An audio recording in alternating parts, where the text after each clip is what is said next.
The Berry Writers Festival acknowledges the Darawal and Durga language-speaking groups who are the traditional owners of the area and acknowledge their customs, culture, and which nourished and continue to nourish this land. Now, I also noticed that Auntie Delia on the opening said that she acknowledged the elders, not just of her own people, but of others' people, which has made me feel very welcome. I think most of you will have already gone through the drill of the various directions for loos out the back, fire exits. Please only leave through that door. Book signings will be next door. Can you please turn the volume off on your phones, and video and audio recording is not permitted. But we do encourage you to use social media, and it's #BerryWriters24 if you'd like to. So we'll try and talk for about 45 minutes, and then there'll be some time for questions. Okay. I'm incredibly distinguished panel here. I'm less distinguished. I'm Christy Slade. I'm a retired academic, and I actually began, my doctoral work was in logic and working on truth. And then I actually moved into talking about media and truth in journalism and reasoning and media. But you'll be delighted to know that I'm not going to be talking about, deviant logics. I was very keen on deviant logics. You'll be glad not to have to listen to that.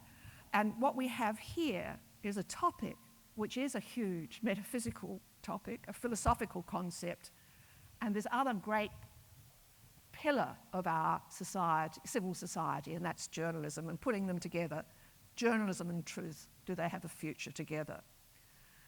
We have a very eminent panel: Lenore Taylor, now editor of The Guardian; Ed Coper, trans-Pacific activist, I like that, and founder of Get Up; Chris Masters, whose book is subtitled Australia's Most Respected Investigative Journalist; and the young, locally raised lawyer Jennifer Robinson, now internationally known and all over the media of Australia right now. What's happened to truth and what's happened to journalism? I'm going to begin with truth.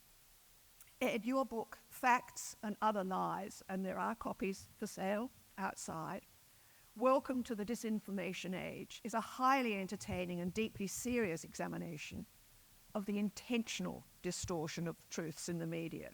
Disinformation, lies, not just mistakes, but concerted attempts to mislead. You've worked with Get Up, Change.org, with the Centre for Impact Communication, with Populares in Australia, so you've been a long battle for voices. Through Get Up, what you were doing was not so much countering disinformation as countering a version of truth which didn't allow for other perspectives.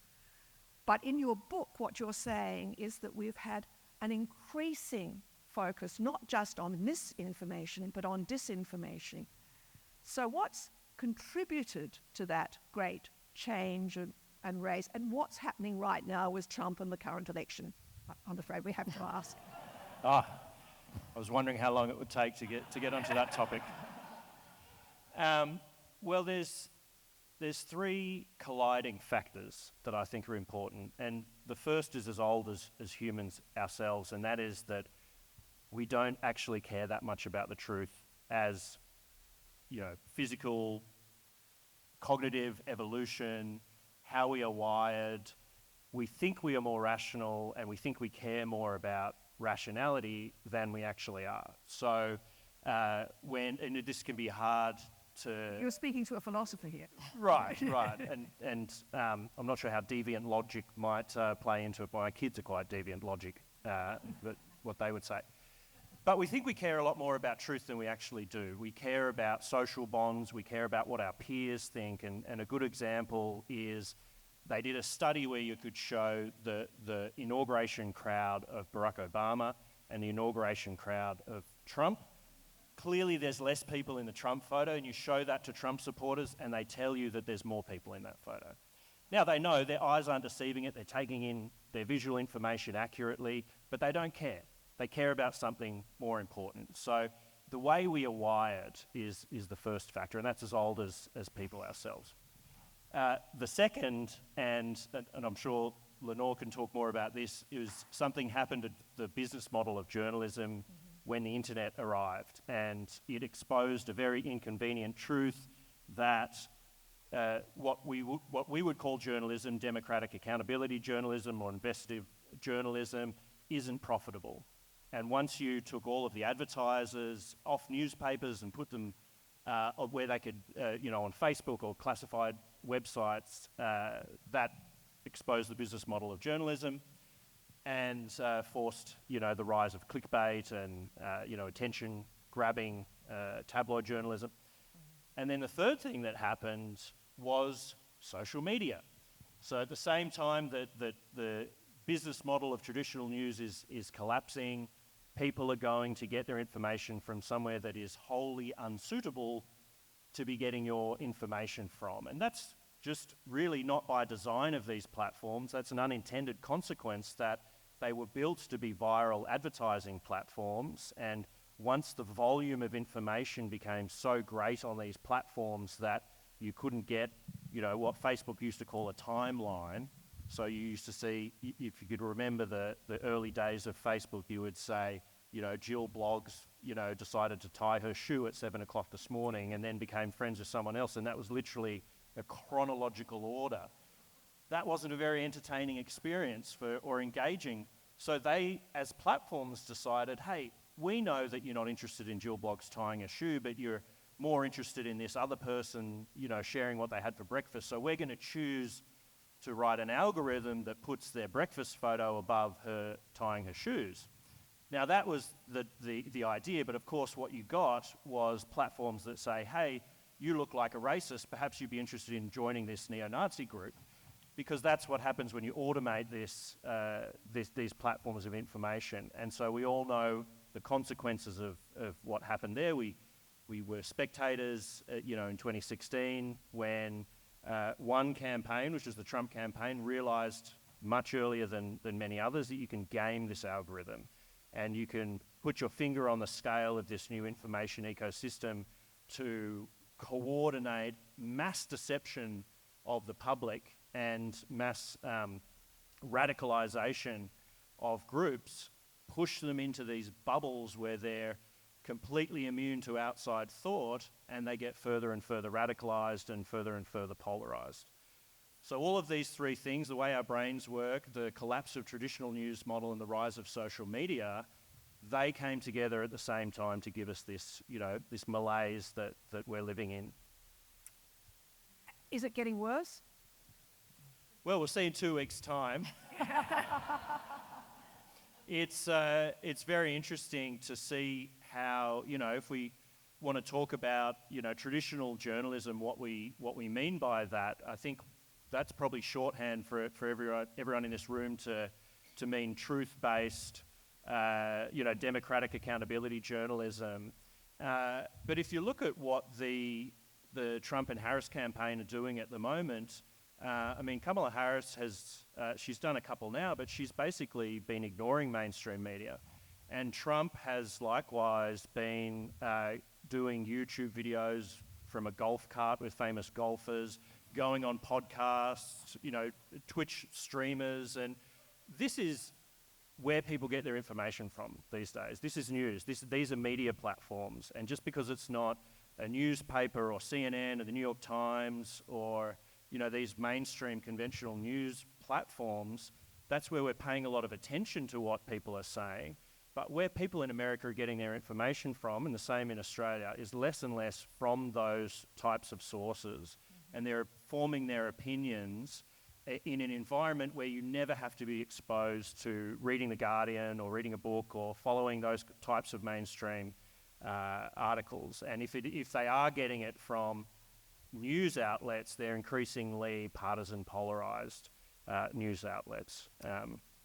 One of the most illuminating parts of the book for me is a list of dot points telling you what not to do with disinformation. Don't repeat it, you say. You've got but call on evidence. Just explain how you think we ought to counter disinformation. Well, yeah, that's the first point for people to realise that what our instincts tell us to do are generally counterproductive. So if you think about, and the journalists have done a good job since 2016 of rewriting a lot of journalistic practice to accommodate what didn't work. And the first thing that doesn't work is amplifying the disinformation. So Trump was really a byproduct of the media in America giving him so much oxygen and so much airtime and allowing his claims to go unchecked and covering disinformation in a way that says, here's a attention-grabbing claim in a headline, and then buried down here is some expert saying that's not true. People, it's not a good way to receive that sort of information. We remember the myth, we don't remember the correction. So that type of myth-busting, fact-checking, all of these tactics aren't particularly effective because that's not how our brains work. What is particularly effective is packaging facts and information in really compelling stories, and that's what the MAGA movement does. That's what conspiracy theorists do. Just because their information isn't true, the delivery mechanism is so attention-grabbing. You think of COVID when we were trying to get people to take a vaccine, and one side was saying, here, look, trust in peer-reviewed scientific articles. This works with some degree of efficacy, and we don't really know this, that, and the other thing. And the other side was saying, there's a bunch of lizard people who are microchipping you, don't fall for it. Which story is going to win in that environment? And we know, I gave a presentation where when I'm making this point, there's a picture of a lizard man. And years later, I was sitting at just a work meeting with someone and making small talk after, and I hadn't met her before, and she said, "You're the lizard man." Righto. And she'd remembered nothing else. She couldn't remember my face, couldn't remember the fact that she'd heard me speak before, but she remembered the lizard picture that I'd shown. Don't think of an elephant, indeed. You say, and I'm quoting it, "No amount of tweaking the algorithm of what information we digest will reinvent the golden age of journalism or restore trust in our honest politicians. It will not restore our prior information system." I'm going to turn to Lenore, a much decorated journalist, like very much decorated, 2 Walkies, the Paul Lynham Award and so on, now the editor of The Guardian in Australia, which I'd have to say, is it right? It's probably the only internationally surviving major quality journal that's not behind a paywall. Yes, that's right. Yeah. I remember being in London when that was being discussed in 2011. I was dean of, among other things, at City University. I had the journalism school, and there was the phone hacking scandal. And Alan Rusbridger had a vision which has in fact moved and changed. Now we've got this situation where the financial model is really difficult. How do we pay for investigative journalism without the advertising, which has disappeared? So how is quality journalism going to survive?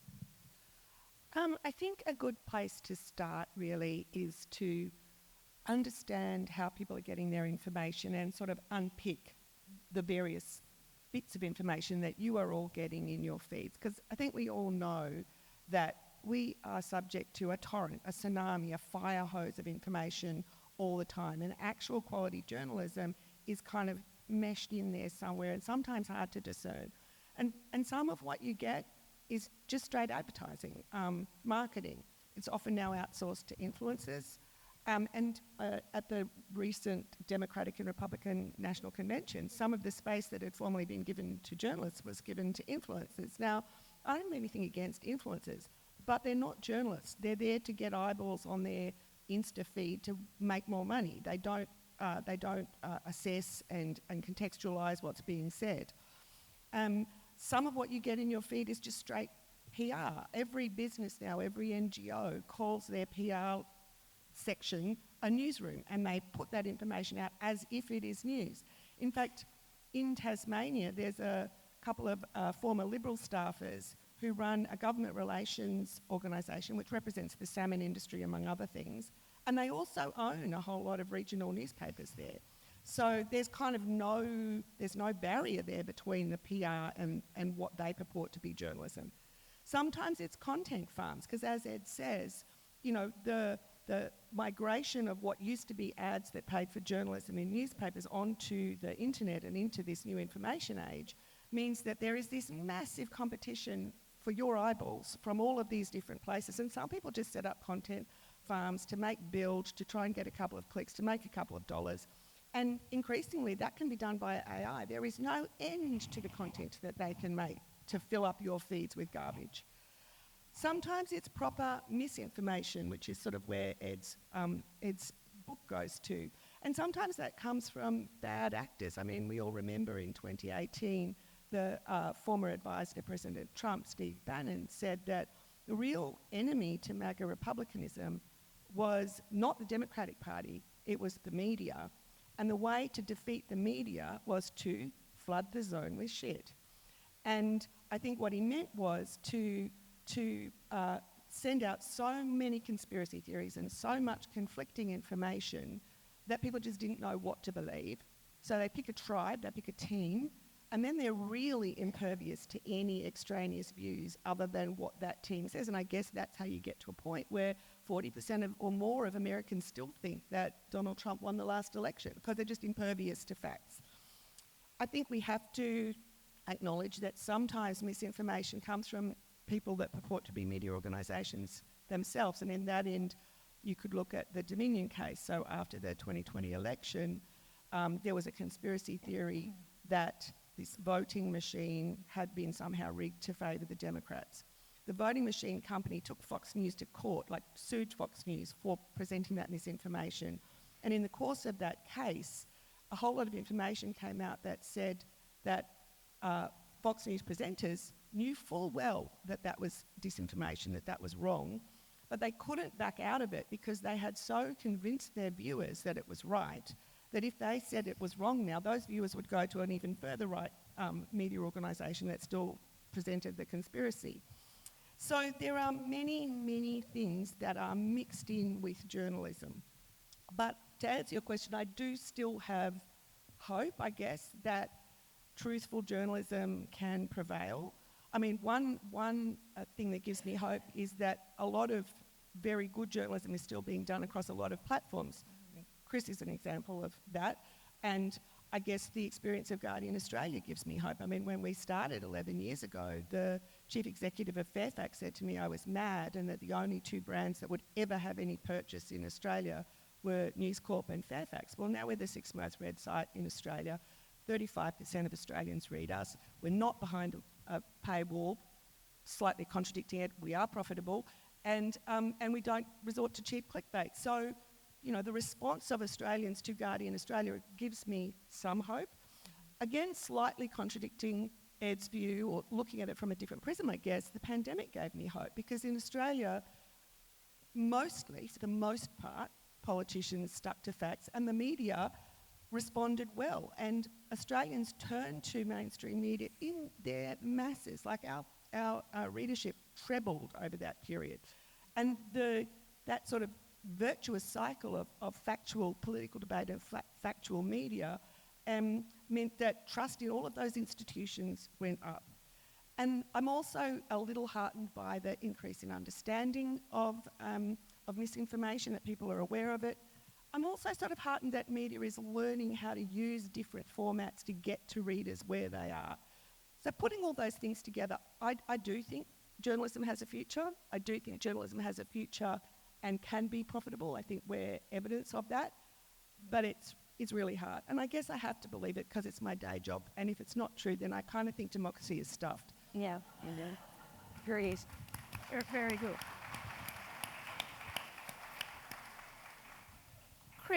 Chris Masters, yet another stellar journalistic career, multiple Walkley Awards, one of the great figures of Four Corners. Your investigative journalism has raised hackles, often, not least reporting on Afghanistan. Flawed hero, truth, lies and war crimes takes us through the background of your work on Ben Roberts-Smith, your punctilious reporting and then the long drawn-out defence of the defamation claim brought against you and your colleagues by Ben Roberts-Smith. It's a detailed story of how truths are uncovered, not simple recognition, but a long and complex weighing of evidence, assessment of information, rechecking sources. It's a fascinating history of getting to the truth and why getting to the truth is so important. Rechecking sources. You're very careful in your book, always to moderate your claims. You make it clear that your judgments were defeasible, your change of evidence came in. And again, this is taking back to Lenore's question. In this world of OpenAI and ChatGPT, how many will still put in this effort? How many people will keep putting in the effort to get to the truth? Look, I agree with Lenore that I don't think our industry, the mainstream industry, is as bad as people make out. I think what Ed says, the delivery platforms have lost a lot of influence. And I would say that in the big journalism that I have done that, has made significant changes, Queensland Police and Fitzgerald Inquiry, the sinking of the Rainbow Warrior, the recent war crime stuff, that could not have been done without mainstream media. Citizen journalists can't do this. They just can't mount the research.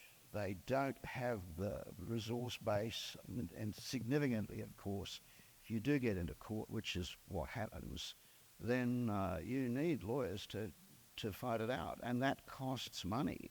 And I think Nine deserves a lot of credit, Nine and the ABC, for sticking with your case. I mean, I thought that was a really brave action by the management. Absolutely. Of Fairfax 9, I love the ABC, but the ABC could not have afforded to do the Ben Roberts-Smith case because they could not spend more than $1 million on litigation. That story is interesting, the story of the deep pockets. I mean, initially when those brave editors said, yes, this is an important story, we believe it, we're going to publish it. Of course, you straight away know that there will be litigation. Kerry Stokes, a billionaire, was backing Ben Roberts-Smith, who was an employee of the rival Seven. The program actually began at Fairfax. It only graduated to Nine because Nine happened to take over Fairfax at the very time that we got the first writ. Now, then it's a pretty complicated story, and I don't think anybody would have thought that it could have got ahead and ended up costing $35 million. So, Lenore knows, I know, Java knows, that is unaffordable. The media, nobody can afford to spend $35 million defending journalism. It only happened because they refused to settle. And they thought they were going to win. The great thing about the courts and that other sort of contest of truth is that as much as it's extraordinarily painful, we got a good judgment in that case. Not over, by the way, it's under appeal. But I think another thing to say is that the defamation laws are so stifling. As much as ultimately, at this stage anyway, it's worked in our favour, the fact is we came close to losing that case, because one of the reasons that we managed to win it was because they refused to settle. We had to keep fighting. Because COVID happened, we had more time to fight. We built our witness list, which was just pure luck. And I look back on it and I say, look, we could have lost that case, could have bankrupted Nine, and we would not have been wrong, which is a story of journalism. Okay, so that legal process, the book is absolutely riveting. I think you obviously were sitting in court every day, taking notes, and then there were transcripts as well that you use. It's an extraordinarily detailed observation of this oppositional legal system that we have, where actually I was at university with Bruce McClintock. He was always a bit of a tricky one.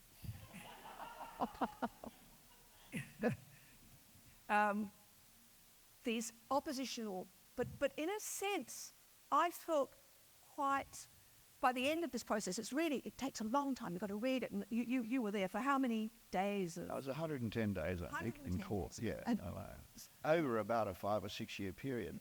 I mean, I think the best thing we can do in journalism is respectfully argue with the public, which means taking on difficult subjects. Mm-hmm. The tabloid trick, the trick to maintain and keep an audience is, of course, to flatter them and tell them that they're perfectly right to feel fearful and prejudicial. There's a business model in that too. Yeah, I mean, of course. there's this model that like Sky After Dark uses, for example, to build a tribe around we're the only people that are telling you the truth. Climate denialism is real. Don't believe anything anyone else says, and then those eyeballs will keep coming back to your door. It's the shock jock principle, the Alan Jones principle. Frighten the public and make them feel like they, you do your thinking for them. But going to hope. I think that, my mum was a great South Coast author and journalist. Mum used to say the best stories are in the human heart. And the thing I love about my mum's work is that people come out of the woodwork 20, 30, 40 years later and say that was a great story your mum wrote in the Manly Daily or the Cobargo Chronicle or something. And look, that is journalism that is remembered. So much of what we do is ephemera. And I suspect that if journalism is going to survive, there is hope in the long term, because it is important. It's critical. It's as critical as critical thinking is in your daily lives. Okay.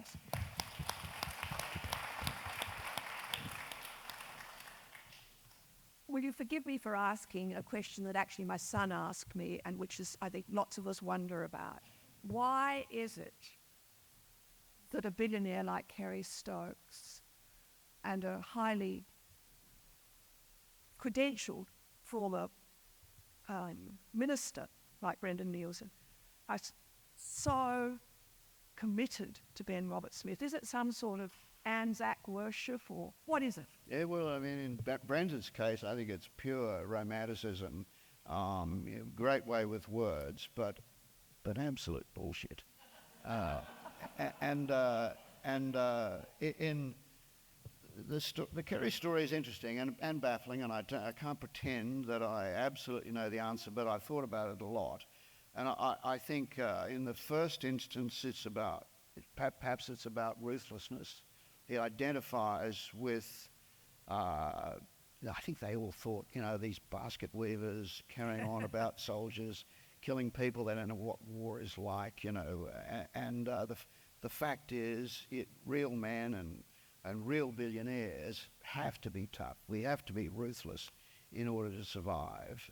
There might have been some identification there. And the other thing, I think, is fealty. I think they're frightened of whistleblowers. They're frightened of people coming out of the woodwork and saying, are you sure we shouldn't look more at that? The Ben Roberts-Smith court case for me was a contest between truth and power.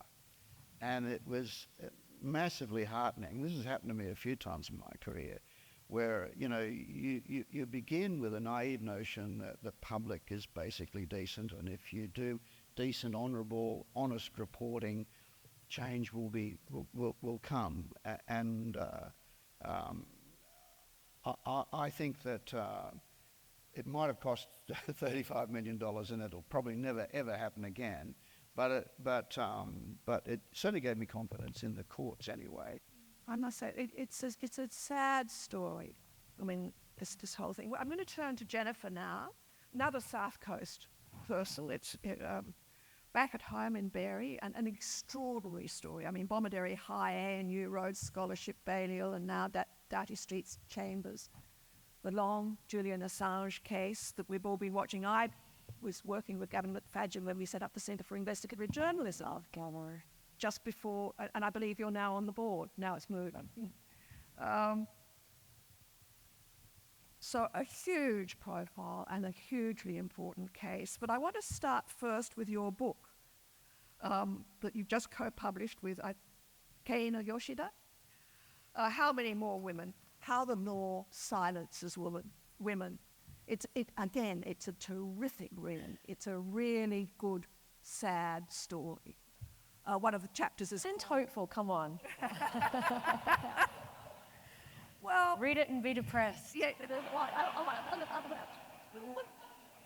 read it and be aware, and Yes. then maybe some change. So one of the chapters is he decides what she meant by her words, which is, of course, do you remember Elizabeth Bennet trying to persuade Mr. Collins that she was saying no when he proposed marriage?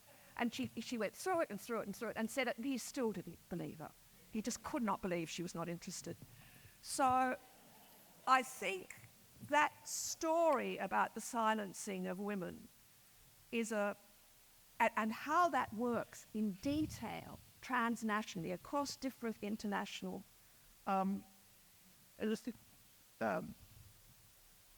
sets of laws is really interesting. Do you think things are changing? Is it getting better? You say, actually, we're talking about Christian Porter. I did write about all the great guys. Yeah. Went to school with Ben Robert Smith. Well, the same. Yeah, it says all you need to know. They went to the same school. I wonder whether there is a particular sort of Western Australian entitlement in the coming out of that boys' school. But when Christian Porter took his defamation claim against the ABC, then came to an agreement, he claimed that as a victory, and you say, Porter didn't want his day in court after all, if it meant a public airing of the facts. But you go on, that in fact, he really felt that he'd won. So how are things going? Is it getting better? Well, it's a big question, but first, I'm so happy to be home in Berry, and I want to say thank you to the Berry Writers Festival for putting on this event. These kinds of events did not happen when I was growing up in Berry. In fact, I did my debutante ball in this room. So slightly different conversations. And I want to thank you, particularly for the opening ceremony, and thank you for referencing Aunty Delia. I want to recognise the Dharawal people, and I'm so grateful for that conversation, for hearing the traditional name of Berry, which growing up here I never heard, for hearing the story of Kulingadi, the mountain that's so special to me, that I've always known was sacred, and hearing why. We don't have enough of those conversations, and I think if we're talking about truth about our history is so important. So thank you for the Writers' Festival for hosting that conversation, and words do matter. Thank you. I think look, in the post-Me Too, the reason I wrote this book is actually my grandmother, who's here today. So I want to acknowledge her.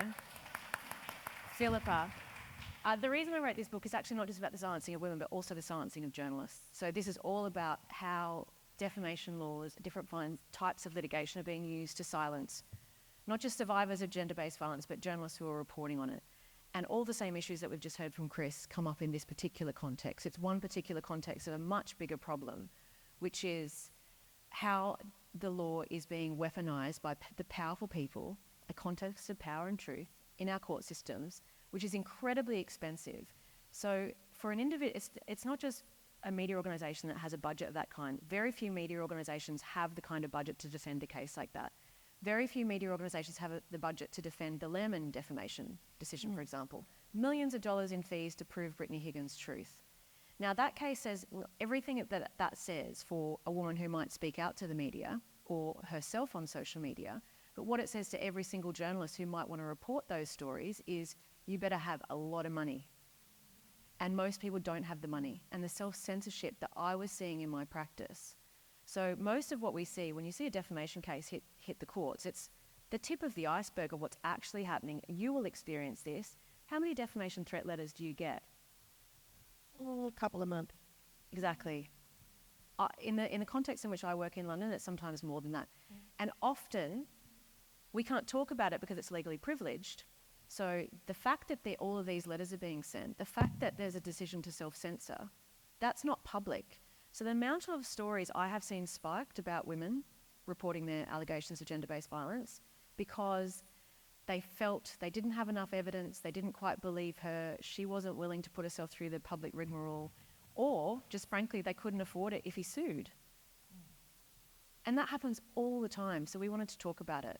The extent of the problem and how widespread it is. We wrote this from a comparative perspective. That's probably a bigger task than we realised when we took it on, but we looked at jurisdictions around the world and it's happening everywhere on a spectrum.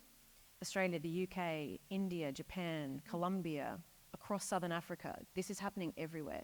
And so for us, this is not just it's power and truth, but it's about gender because this silencing is happening everywhere. But I think there are hopeful stories. So I think this book is a lot about what's happening and how bad the problem is, but actually we talk about really interesting strategies to fight back. So whether we look at the women who are now countersuing, saying, okay, so you're saying you're saying that I lied about my gender basics, about you raping me. Let's mention Donald Trump again, shall we? So E. Jean Carroll accused him of rape. He said she's lying, that didn't happen. She said, well, it's defamatory to say that I'm lying about you raping me. So now we're seeing, interestingly, women around the world countersue. And I think that's a really interesting development because if you're sued for defamation, you go through this incredibly stressful process. Even if you win, you don't get damages for having been put through years of litigation. You might not even get all your legal costs back on an inter-partes basis. So even though they're ordered in this jurisdiction to pay your costs, it doesn't always cover all your costs. So you're out of pocket and you've had years of silencing and stress. You don't get any compensation for going through that process. So women are suing back, and it's really interesting, and they're winning. And when I share that strategy with women in India or in Australia, for example, we don't have a system of, or a culture of cross-claims, actually. So it's interesting now we're seeing that happen around the world, but also a lot of the law reform campaigns. And so one of the things we advocate for in the book is what's called anti-slap legislation, which we don't have in Australia. And that's a slap is a strategic lawsuit against public participation. When someone with deep pockets like Kerry Stokes is funding a $35 million worth case against a newspaper for reporting the truth, I think that is a slap. But if we hadn't been exempted from the privacy laws, it could have turned into almost exactly the same thing. If he hadn't been exempted From the new privacy laws, like the threat for us from the privacy laws was that it could effectively have become a similar type of thing where anyone with deep pockets could have... Lenore, I think you should explain that because I think that's a really important point. Oh, I don't mean to... No, well, there's new privacy laws going through. There was a strong argument that journalists should be completely covered by them, and there's good reason for that in some cases. But the counter-argument was that very, very rich people could basically use it as another form of chilling journalism to effectively do a slap law here. Well, and that's exactly what we have in the UK. So in the UK, we see defamation, privacy, non-disclosure agreements, and even increasingly contempt laws being weaponised to silence journalism. And we say, at least in the defamation context, an anti-slap law could apply. So an anti-slap legislation is a piece of legislation which would allow you to strike out these claims at an early stage, saying you are stifling public interest speech. What Chris wrote about Ben Roberts-Smith is absolutely in the public interest, reporting on Australian war crimes. And thank you for your work. And I was absolutely thrilled that you won that case. I wrote to Nick McKenzie the same day as you. Yeah, fuck him. Yeah, well, I mean, it is... this is one of the things that's unrealistic about the defamation laws. Look at that case, 110 days. over 5 years, all that money spent, do we have that time in the media to get it absolutely right? Of course we don't. You know, and Nick and I, we are privileged. We're investigative journalists. We are allowed to work beyond the 24-hour news cycle. We're not really seeing the public interest defence tested. I think the courts have finally woken up that they hold us to unrealistic standards. Completely unrealistic. So now, now we have to prove that we were operating in the public interest. We were not reckless. We were responsible. I also won years ago the police stuff in Queensland when I was sued, and absolutely right. Very important journalism ended up changing Queensland, changing law enforcement. But there's not a piece of journalism that was more punished than that Moonlight State thing that I did for Four Corners in 1987. I had what I call my death by 1,000 courts. 13 years, 13 years of being sued. It honestly nearly killed me. And we ran then a qualified privilege defence, which is very similar to the public interest defence, but you almost never win it. And it's the same in the UK. So we've had the public interest defence, Section 4, since 2013, and it still operates at such a high standard. But I mean, we only need to, this is still happening. What happened to Chris with the Fitzgerald inquiry, what happened with the Ben Roberts-Smith is still happening. Look at what happened with Brittany Higgins. What she did in speaking out was undoubtedly in the public interest. Channel 10 publishing her story was undoubtedly in the public interest. Because she spoke out, we've had March for Justice, workplace reforms, changes to better protect women in the workplace in Parliament and elsewhere around the country. And yet, 14 different defamation claims arising from her decision to speak out, millions of dollars in cost.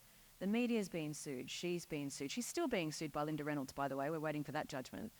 A failed criminal trial, a judicial inquiry into that, a judicial review of that failed judicial inquiry into that. I mean, it's astonishing, and it's still going on.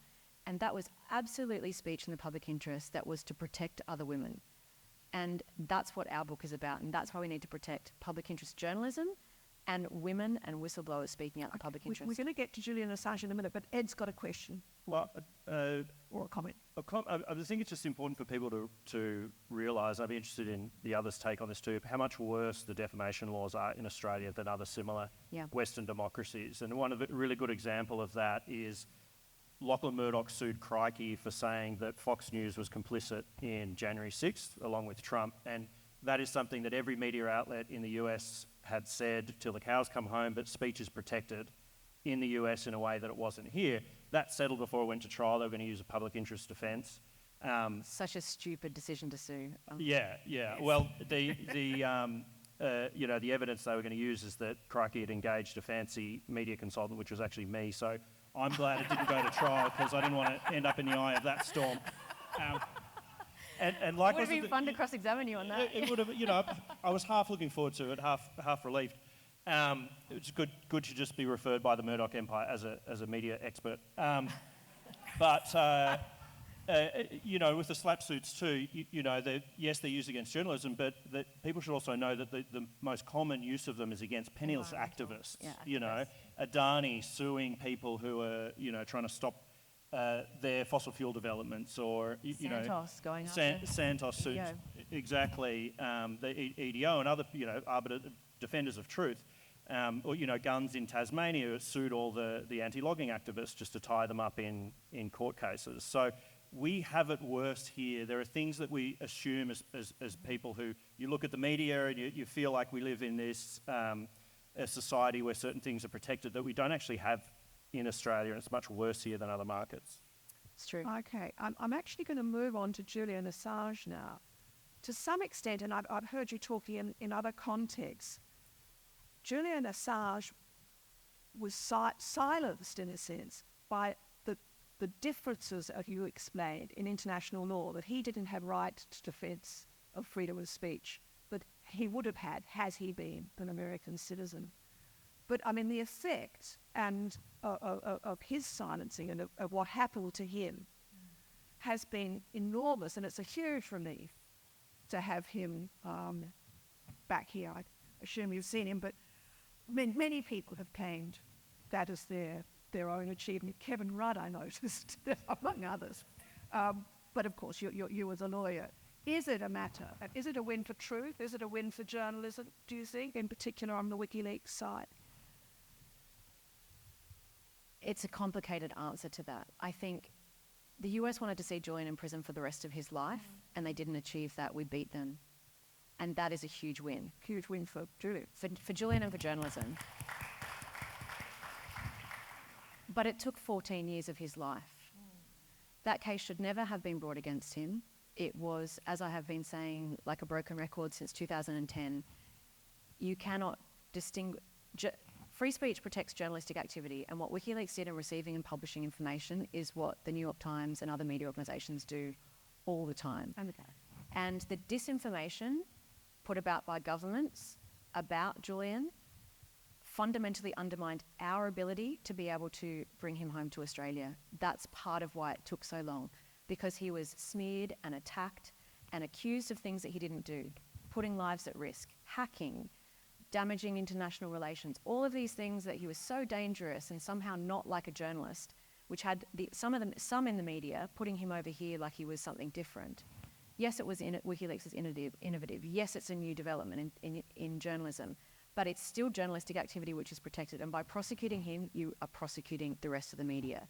And the precedent that was set for that, we were saying for years, will be used against other journalists. And other journalists like, he's not really a journalist, he's over there somewhere, which made it politically possible for that indictment to happen. And then, of course, we have, here he comes again, Donald Trump, who had no problem in prosecuting the media and went for it. And that's when everybody was like, oh, hang on a second, he might actually go for us too.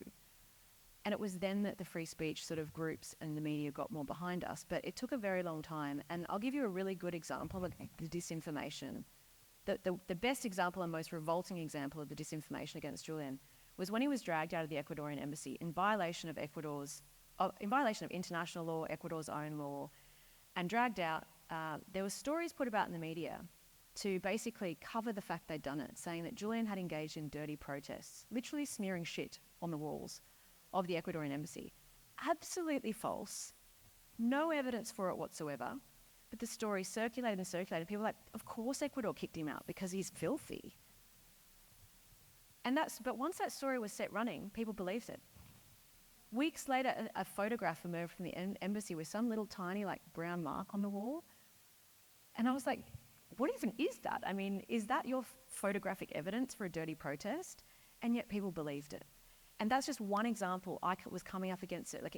People were like, Jen, why are you in the media so much? And I was like, it was a constant battle to set the record straight and fight that disinformation about him, which undermined the political support we had, because in the end it was a political resolution it was a legal resolution that would never have been possible without the political support of the Australian government.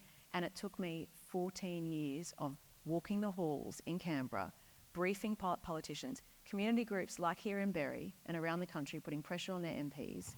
But that disinformation was fundamental. And people kept saying to me, Jen, why have you stuck with it so long? And my answer was, I cannot live in a democracy where an award-winning Australian publisher who won the Walkley Award for Most Outstanding Contribution to Journalism, who won the Sydney Peace Prize for the same publications that he is in prison for right now, I cannot live in a democracy where that's possible. I have to believe that we will get him out. And the question is, how long will it take? And what does that say about our democracy? 14 years.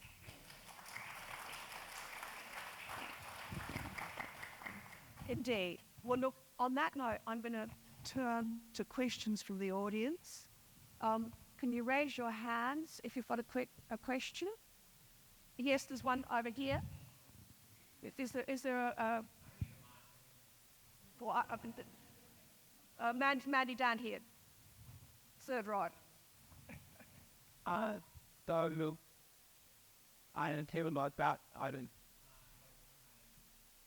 I hope for sort of how journalism can sort of meet the moment. The other side of that, though, for me, is the increasing presence of AI. And we talk about, the theme of the festival, I think, is words matter.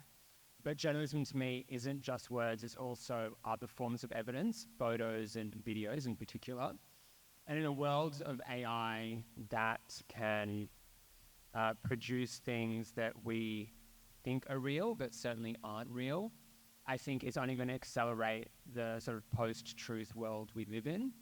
So I'm sort of interested then in what journalism looks like in a post-truth world. And for those of you up on stage, I don't really think that the, methods for research and reporting that maybe you've used up until this moment in your lives can maybe meet what the next decade or two have in store when it comes to the proliferation of photos and videos in particular that AI produces. So I'm just wondering how you might be thinking about that over the next little while.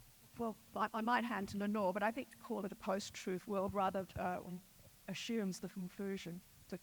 I was going to say I don't actually accept that we live in a post-truth world, but I do accept that AI presents an enormous challenge, and we're giving a lot of thought to how we might or might not use it, and the position is that we would never use it in any kind of public-facing way without human oversight, and probably not at all. But that isn't the case for all media organisations, and there are media organisations in Australia that are using AI to develop, weather stories, lots of different stories, to get clicks, to get money.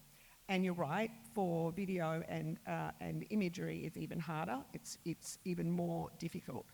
But I guess when I think it through to the end, think it through over time, I actually think that AI, which does hallucinate, which isn't reliable, and we keep hearing it's going to be reliable, but it just isn't. And we've done experiments with it. So we experimented to see whether AI might be able to summarise a live blog more quickly than a live blogger could. And yeah, it can, but it gets it wrong all the time, and it gets it wrong in ways that you can almost not tell. So one of the stories that was in the live blog on the day that we were experimenting with this was the Newcastle bus crash.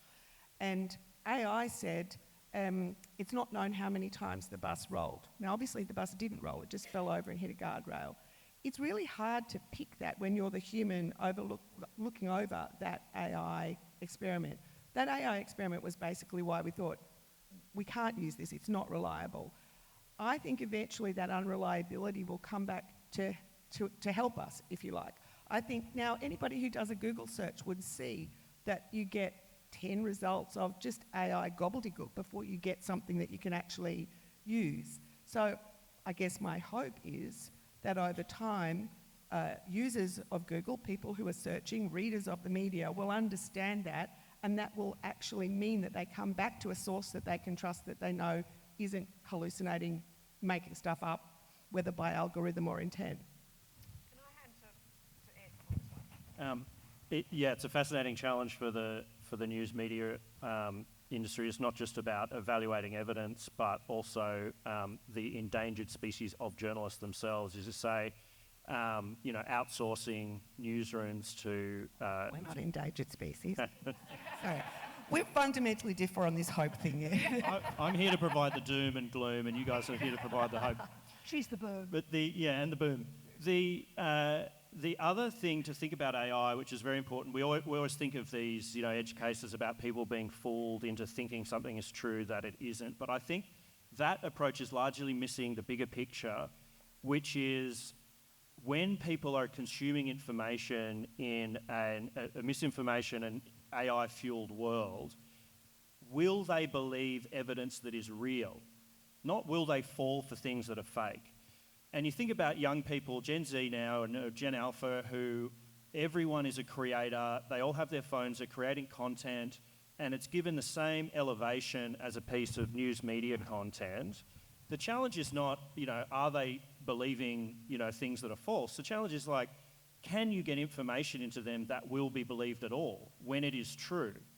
When they look at things and say, sure, I'm seeing a video of something happening, but I don't believe my eyes. I know that those things can be manipulated. I've seen a dozen videos doing the opposite. My friend just made a video, where Taylor Swift is endorsing Donald Trump. that was hilarious. So when they see a real endorsement of Donald Trump, it's put on the same level of that. So I think it's less about people falling for false things and more about digital media literacy and forming opinions in an environment where you need people to believe real things and for journalists to be able to get facts to people. Ed, that was one of the questions that I didn't ask that I had in my list. Ed has just had a third child born about a week ago. Is that right? So amazing that he's here. But one of the things he says is the importance of training for media literacy. Now, when I first had children, and it's a lot, I've now got grandchildren, I was told by my colleagues in the media world, education world, that what I had to do was sit down and watch television with the children and then explain that the cartoons weren't real. Well, for the moment I walked into the television room, you can imagine the show, go away, Mum. Yeah, it wasn't working. So how do we, I think this issue of media literacy for that next generation in this very different space is one of that's really important. How are we going to do it? How are we going to teach them? I actually think young people are more savvy than we give them credit for. I think actually young people, my daughter and her generation, they fully understand that things can be manipulated. They fully understand that misinformation is out there. And I guess for me, the challenge is then to convince them that there are trusted places that they could go for news. But they're not filled. And in fact, they are less on social media, like on platforms, than slightly older generations. They communicate with one another in sort of closed group chats because they know that algorithms are manipulated, because they know what's happening. I think they're more savvy than you give them credit. I'm going to ask Jen, who's notably younger. I love being the young person on a panel. Is that how you feel? That you feel that we don't need to, that we can educate the young? I think we can. In fact, I'm deeply uncomfortable about legislation regulating disinformation. So on the one hand, we have journalists trying to report the truth who are facing millions of dollars worth of legal costs to do so. Disinformation being shared all over the internet. But how do we deal with that problem? So I think there's definitely ways we can legally better protect journalists, but how do we legally regulate disinformation? And that gets to who determines the truth. And I am, as a free speech advocate, I'm deeply uncomfortable about the government determining what the truth is. And I think we all should be. In the US, they're far more skeptical of government engagement in this type of activity. In Australia, people go like, yes, let the government regulate what the truth is. Why? So I would prefer we saw, and I haven't seen it done well. You probably have better examples around the world of where disinformation has been better regulated. I'm uncomfortable about it. I think we would be better spent investing in media literacy programs to make sure. So I don't read one source of news. And I'm sad about Australia receiving so much of Murdoch media or people who only read the Daily Telegraph, because it is a very particular perspective of the facts. And when I say that, it's perspective of the facts, not the truth. And so it's so biased. I read so many different media organisations to try to inform myself of what the different biases and perspectives are, so you could get closer to the truth. And that's the truth-finding exercise, actually. And so who determines the truth? I don't want it to be the government, frankly. Any more comments here, Chris? I think it's time for the public to step up. It's, we could never blame the public.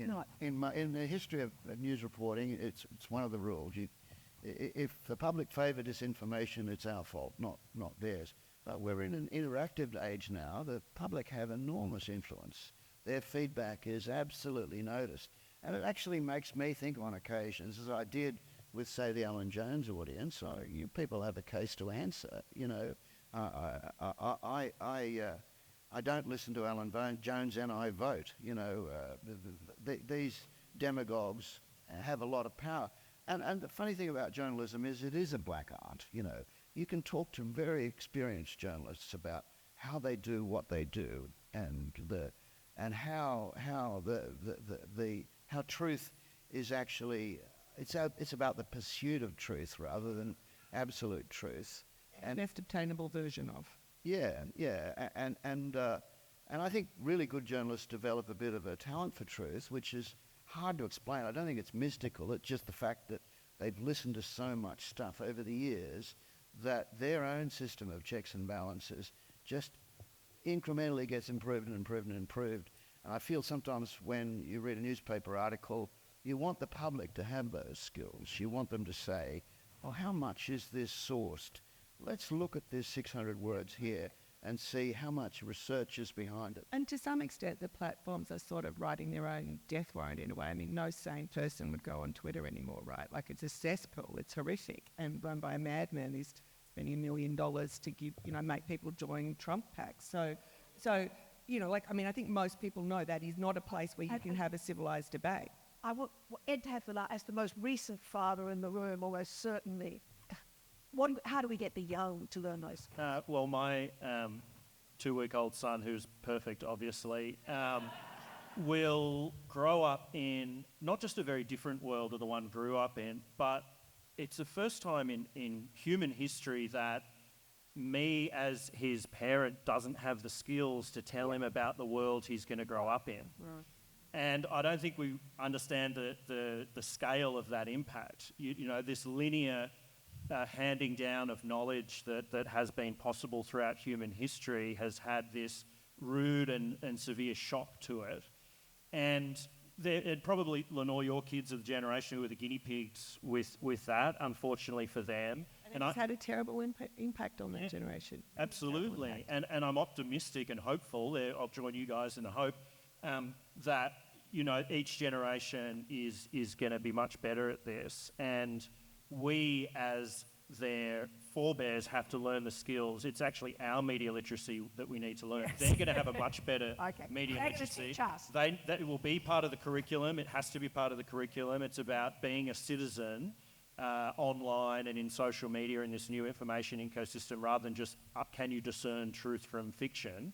How are you an active participant in the information that you see? How are you, cyberbullying is just as relevant as misinformation in that context. That's going to be part of the curriculum. It absolutely has to be, and we have to agitate and advocate for that.